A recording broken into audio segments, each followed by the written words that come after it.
Bureau report, DD news. तो गजा में लोग अपने आप को बिल्कुल सुरक्षित नहीं मान रहे, वहीं पर मानवीय सहायता पहुंचाने के लिए भी प्रयास जारी हैं। और आइए अब तेल अवीव का रुख कर लेते हैं। हमारे संवाददाता अमृतपाल सिंह हमारे साथ जुड़ चुके हैं। अमृतपाल, जानना चाहेंगे आपसे, अगर खासतौर से जो बाइडेन वहां पहुंचे हैं, अभी बैठक चल रही थी और उसमें जो बाइडेन ने ये भी कहा कि ऐसी संघर्ष की परिस्थितियों में अमेरिका इजराइल के साथ है, और खासतौर से वो उन्होंने कहा कि अमेरिकी जो नागरिक थे वो भी हमास के इस हमले में मारे गए हैं।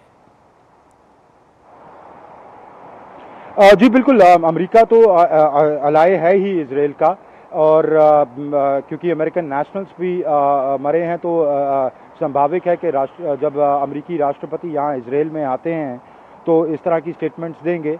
दूसरी पर आप इन स्टेटमेंट्स को ये भी समझिए कि ये स्टेटमेंट्स मीटिंग के पहले दी जा रही हैं। मीटिंग के बाद भी कुछ स्टेटमेंट्स दी जाएंगी, सपोर्ट इजराइल के साथ जताई जाएगी और हमास को स्क्वायरली रिस्पॉन्सिबल बनाया जाएगा। पर साथ में ये भी कहा जाएगा कि फ़लस्तीन में जो गजा में जो सिविलियंस रह रहे हैं, फ़लस्तीनी रह रहे हैं, उनकी जो मानवीय ज़रूरतें हैं उनको पूरा करना भी बहुत ज़रूरी है। बिहाइंड क्लोज डोर्स ये प्रेशर बनाएंगे इजराइल पे। पहले तो दोनों साइड्स अपने नोट्स एक्सचेंज करेंगे कि उनकी असेसमेंट क्या है, कि सिचुएशन क्या है, कहाँ तक पहुंची है, मिलिट्री स्ट्रैटेजी क्या है, मिलिट्री कैंपेन क्या है, मिड टर्म ऑब्जेक्टिव्स क्या हैं, लॉन्ग टर्म ऑब्जेक्टिव्स क्या हैं, एंड गेम क्या है।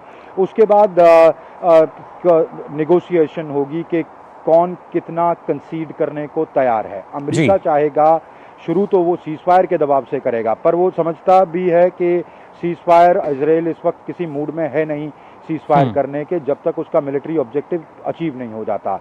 तो मेरे ख्याल से नेगोशिएशन ह्यूमैनिटेरियन एड पर होगी कि वो कॉरिडोर कैसे खोला जाए, जो वहाँ मानवीय क्राइसिस इवॉल्व कर रहा है उसको कैसे हैंडल किया जाए, और उसको कैसे उन तक भोजन, ईंधन, एसेंशियल मेडिसिन, पानी, ये कैसे प्रोवाइड किया जाए। जी अमृतपाल, जो मानवीय सहायताओं की जब आप जिक्र कर रहे हैं, खत्म हो गया, वहां पे ग्राउंड पे आपने लोगों से भी मुलाकात की होगी, उनका क्या कुछ मानना है, किस तरह की प्रतिक्रिया जो है वहां लोगों में है?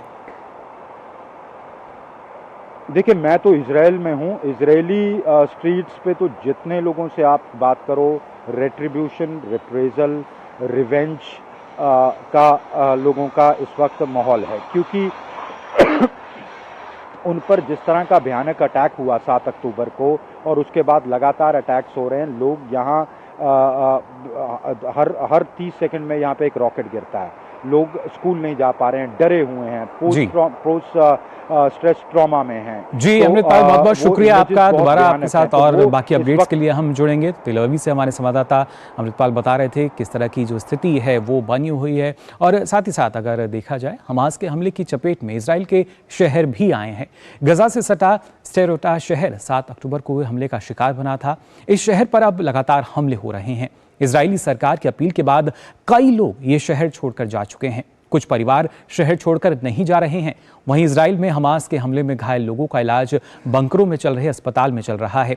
साथ ही कई संगठन घायल सैनिकों और लोगों को राहत सामग्री पहुंचाने में भी जुटे हुए हैं। यह है गजा की सीमा से सटा इजराइल का शहर स्टेडोरोट।